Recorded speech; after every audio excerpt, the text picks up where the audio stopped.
여러 번 산업 현장에서 모터가 멈췄어요. 뭐 흔한 일이죠. 그런데 만약 그 장소가 위험 지역이라면요. 이야기가 완전히 달라집니다.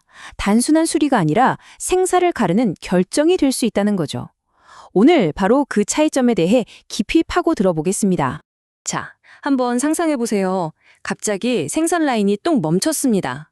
모든 사람들의 시선이 바로 여러분께 쏠리고 있어요. 와, 압박감 장난 아니겠죠? 자, 이런 실제 상황, 여러분이라면 무엇부터 하시겠어요? 괜찮습니다. 당황하실 필요 없어요. 이럴 때를 대비해서 어떤 기술자든 바로 써먹을 수 있는 아주 명확하고 실용적인 체크리스트가 있거든요. 그게 바로 3단계 현장 점검법입니다. 자, 그럼 이 3단계 하나씩 뜯어볼까요? 첫 번째, 절연, 저항. 아주 간단해요. 전기가 혹시 엉뚱한 데로 새고 있나? 이걸 매거로 확인하는 겁니다. 두 번째는 상간 저항인데요. 삼상 모터는 말 그대로 코일이 3개, 새쌍둥이라고 생각하시면 돼요. 그래서 이 새쌍둥이의 힘, 즉 저항이 모두 똑같은가? 이걸 재보는 거죠. 그리고 마지막, 운전 전류. 이건 이 친구 혹시 너무 무리해서 일하고 있는 거 아니야? 하고 과부하가 걸렸는지 확인하는 단계입니다. 자, 지금 보시는 이 표가 바로 현장에서 쓸 수 있는 치트키입니다. 보세요.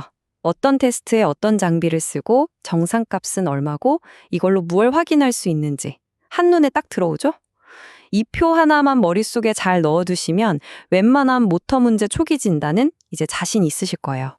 좋아요. 3단계 점검을 다 해봤더니 어라? 모터 자체에는 전기적인 문제가 없네요. 배선도 괜찮고. 그럼 뭐 간단하죠. 그냥 예비 모터 가져와서 교체하면 끝일까요? 바로 이 지점에서 이야기가 완전히 180도 달라집니다. 이건 더 이상 단순한 수리가 아니에요. 이제부턴 생명과 직결된 안전 문제로 바뀌는 순간입니다. 여러분이 서 있는 그 작업 환경에 어떤 위험이 숨어 있는지 혹시 알고 계셨나요? 네, 맞습니다. 우리는 지금 폭발 위험 장소에 서 있는 겁니다. 이런 곳에서는요, 그냥 일반 장비 절대 안 됩니다. 오직 특수하게 설계된 장비만 사용해야 하고 여긴 그 어떤 타협도 있을 수 없어요. 그래서 필요한 게 바로 방폭전기 설비라는 겁니다. 이름 그대로 폭발을 방지하기 위해 아주 특별하게 만들어진 장비들이죠. 혹시 모터에 복잡하게 생긴 라벨 붙어 있는 거 보셨나요? 그게 바로 이 장비의 신분증이고 우리의 생명줄입니다. 자, 지금부터 그 암호를 한번 같이 풀어보죠. 자, 이 복잡해 보이는 코드들. 이게 그냥 어려운 기술 용어가 아닙니다. 위험한 환경에서 여러분의 안전을 지켜주는 말 그대로 생존 가이드라고 할 수 있어요. 가장 먼저 볼 건 EPL, 기기보호 수준입니다. 이거 아주 재밌어요. 그냥 위험구역에 들어갈 때 입는 갑옷이라고 생각하시면 딱 맞습니다. 가령 폭발 위험이 항상 존재하는 가장 위험한 영종 장소에서는 어지간한 고장이 2번이나 나도 안전해야 하는 최고 등급 갑옷 GI가 필요한 거죠. 반면에 위험도가 좀 낮은 2종 장소에서는 GC 등급 갑옷을 입는 거고요. 어떤 갑옷을 입을지 정하는 겁니다. 자, 갑옷을 골랐으면 다음은 뭘까요? 바로 무기를 고르는 겁니다. 이게 바로 기기 그룹인데요. 내가 상대해야 할 적, 즉 어떤 종류의 가연성 물질이 있는지에 따라 무기가 달라져야 한다는 뜻이죠.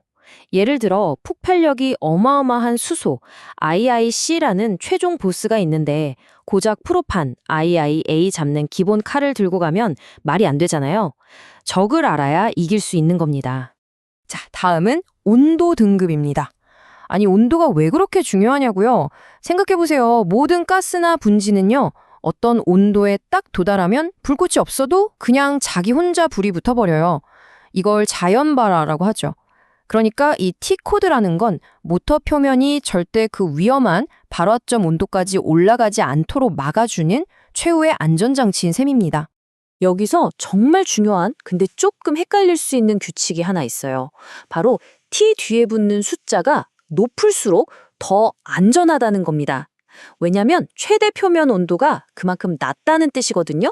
보세요. T6는 85도를 넘지 않으니까 제일 안전하죠. 그래서 이 T6짜리는 T1부터 T6까지 어디에나 쓸 수 있는 만능 키 같은 거예요. 하지만 T1 장비는 딱 T1 환경에서만 쓸 수 있습니다. 이거 거꾸로 생각하면 큰일 나요. 꼭 기억해 두세요. 좋습니다. 이제 라벨 읽는 법은 마스터했네요. 그럼 이 지식을 가지고 실제로 어떤 모터를 골라야 할지 한번 따져볼까요?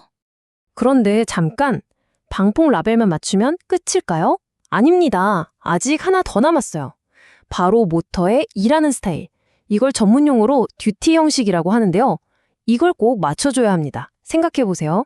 마라톤 선수 S1한테 100m 단거리 달리기 S3를 시키거나 그 반대를 하면 어떻게 될까요? 금방 지치거나 과열되겠죠. 모터도 똑같아요.